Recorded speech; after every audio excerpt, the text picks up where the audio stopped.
नमस्कार जैन विद्यार्थी मित्र हो, मी अमोल देशमुख स्वागत करतो। तलाठी भरती 2026 ची नगर परिषदेमधील कर निर्धारण अधिकारी, स्वच्छता निरीक्षक, लेखापाल पद आणि इतर वरिष्ठ पद जी एमपीएससी कडे जाणार आहे असं म्हणतात ना, तर ही पद एमपीएससी कडे गेलेली आहे की नाही हे तुम्हाला कमीत कमी 10-12 महिने म्हणजे कमीत कमी 1 वर्ष पहिले जे आहे ना, तर ते सगळं तुम्हाला समजत असतं ना। आजचा हा व्हिडिओ मी पर्पजफुली बनतोय कारण की 17 ऑक्टोबरला एमपीएससीचं पत्रक आलेलं आहे आणि त्या पत्रकात ही वरील कोणतेही पद जे आहेत ना, तर ती परीक्षा किंवा ते घेणार याच्या संदर्भात काहीच नाहीये। म्हणजे याचा अर्थ हाच होतो की त्या पत्रकामध्ये जर ते नसेल, मी तुम्हाला पुढे दाखवतो, मी त्या पत्रकामध्ये जर ही पद नसेल, एमपीएससीचं कॅलेंडर ठरलेलं असतं, तर जे तथाकथित एमपीएससीचे नोटिफिकेशन देणारे आणि ज्यांनी माझ्या मागच्या व्हिडिओवरती जरा आपलं ज्ञान पाजळलं ना की सर तुम्ही माहिती घ्या आणि अगोदर हे करा ते करा, मूर्खांनो ऐका, एमपीएससीचं कॅलेंडर अगोदर येतं, त्यामध्ये कोणकोणत्या पदासाठी घेणार आहे तर ते अगोदर सांगतात। म्हणजे 2026-27 साठी जी पद एमपीएससी घेणार आहे त्यांची यादी आलेली आहे आणि हे पद याच्यात नाहीये। म्हणून मी तुम्हाला सांगतोय की ही पद जी आहेत ना, तर ती एमपीएससी मार्फत होणार नाही, सध्या तरी होणार नाही, आणि जर व्हायची असली तर ती कुठं पद दिसतात आणि केव्हा दिसन हे सगळं सांगतो। ठीक आहे, चला तत्पूर्वी आपली टीसीएस, आयबीपीएस, एमपीएससी या इतर कुठल्याही भरतीसाठी जर तुम्ही तयारी करत असाल तर आपल्या 49 रुपयाची नोट्स जी आहेत ना, तर त्या आता वापस पुन्हा आपण लॉन्च केलेल्या आहे। सगळ्या विषयाच्या नोट्स आहेत, इव्हन AI नोट्स ज्या आहेत तर त्या देखील आहेत, ऑडिओ नोट्स आहे, प्रत्येक विषयाच्या नोट्स ज्या आहेत ना तर त्या यामध्ये आहेत। तसंच यामध्ये 10 ज्या टेस्ट सिरीज ज्या आहेत ना तर त्या देखील तुम्हाला आहे। पटापट ॲप्लिकेशन डाउनलोड करा आणि आपला अभ्यास जो आहे ना तर तो सुरू करा। चला आता माझ्याकडे मी तुम्हाला दाखवतो।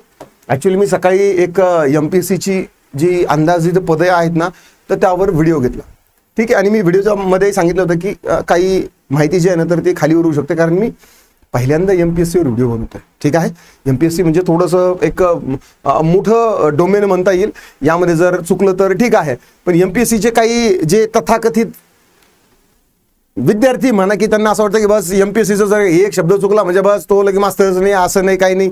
एमपीएससीचे इतरही शिक्षक लोक आहेत, काय माहिती सांगतात काय नाही। आता हे जे पत्रक आलेलं आहे हे कधीचं आहे बघा, हे 17 ऑक्टोबरचं पत्र आहे, 2025चं आहे। ऑक्टोबरला पत्र आलं होतं आणि ऑक्टोबरला पत्र आल्यानंतर याच्यामध्ये एमपीएससी 2026 आणि 2027 मध्ये जी पूर्व आणि मुख्य होते तर त्यांची कोणाकोणाची पेपर काय कसे होणार यांचं कॅलेंडर असतं, याच्यामध्ये पद कोणकोणती आहेत ते पहा। आणि ज्या वेळेस या लिस्टमध्ये म्हणजे 2027च्या ऑक्टोबरच्या या नोटिफिकेशनमध्ये इथं जर समजा तलाठी, इथं जर समजा राज्य कर निर्धारण अधिकारी किंवा जे लेखापाल, स्वच्छता निरीक्षक, बाकीची कुठली पदं दिसली, समजून घ्यायचं की ते पद एमपीएससी कडे गेलेलं आहे। क्लिअर आहे? जड डोक्याच्या लोकांना ही माहिती समजायला थोडीशी अवघड राहील, रिवाइंड करून पहा, परत करून पहा। आता यामध्ये कोणकोणती पदं आहे? एएसओ आहे, एसटीआय आहे, पोलीस उपनिरीक्षक आहेत, एसआरचं पद आहे, ठीक आहे। देन आणखी कुठले पद आहेत? हे ग्रुप बी चे झाले, आता ग्रुप सी चे पाहू। ठीक आहे, तलाठी किंवा बाकीची जर पद आले तर ती ग्रुप सी मध्येच येऊ शकतील जर आली तर। आता ग्रुप सी मधलं एमपीएससी कोणकोणते पद घेणार आहे? 1 वर्ष अगोदर सांगितलेलं त्यांनी की बाबा आम्ही उद्योग निरीक्षक घेऊ, ठीक आहे। निरीक्षक पद जे आहेत ना तर ती सगळीच्या सगळी एमपीएससी कडून भरल्या जाऊ शकतील, ठीक आहे। पण सध्याचं काय आहे ते सांगतो मी। उद्योग निरीक्षक, दुय्यम निरीक्षक, ठीक आहे, ते आपलं याचं दारूबंदीचं पद आहे। तांत्रिक सहाय्यक, विमा संचालक जे टेक्निकल जे आहे तर ते आहे। कर सहाय्यक, ठीक आहे। आता हे कर सहाय्यक जे आहे ना तर ते महसूल विभागातलं पद आहे आणि सोबत जीएसटी विभागातलं जे आहे ना तर ते देखील एक पद आहे। सेंट्रलचं तर सेंटर भरते, पण जो स्टेट लेवलचा जीएसटी आहे ना तर त्याच्यातलं पद आहे। एक बेलिफ आणि लिपिकचं पद आहे। बेलिफ हे न्यायालयीन प्रक्रियेशी संदर्भातलं पद आहे। न्यायालयाचं जे जजमेंट आलं त्या जजमेंटवरती काय म्हणता येईल की कारवाई होते की नाही, जो जजमेंट आलेला आहे तो इम्प्लिमेंट होतो की नाही। बेल आपण म्हणतो ना की याला बेल मिळाली, याला बेल मिळाली, तर ते बेलचं काम जे आहे ना तर ते यावरती म्हणजे हे बिलीफ हे करत असतात, बेलीफ करत असतात। शासनानं किंवा काय म्हणता येईल की आपल्या उच्च न्यायालयानं किंवा न्यायालयानं सांगितलं की बाबा यांच्या घरावर जप्ती करा किंवा हे करा, जबरदस्ती दंड वसूल करा, तर त्या केसमध्ये बेलीफ जे आहे ना तर ते पद मुख्यत्वे काम करतं, म्हणजे फील्डवरचंच काम आहे। आणि लिपिक पद आहे, लिपिक टंकलेखक आहे, सहाय्यक मोटार निरीक्षक आहे। आता याच्यामध्ये कुठेही तुम्हाला तलाठी किंवा बाकीचे पद दिसले का? नाही। म्हणजे या वर्षी 2026-27 मध्ये ही पदं आहेत का? नाही। 27चं म्हणजे आता पुढचं ऑक्टोबर पर्यंत, ठीक आहे। यामध्ये ज्या वेळेस तलाठी पद आलं, ठीक आहे, त्यावेळेस समजून घ्यायचं की भरती परीक्षा जी आहे तर ती तिकडे गेलेली आहे.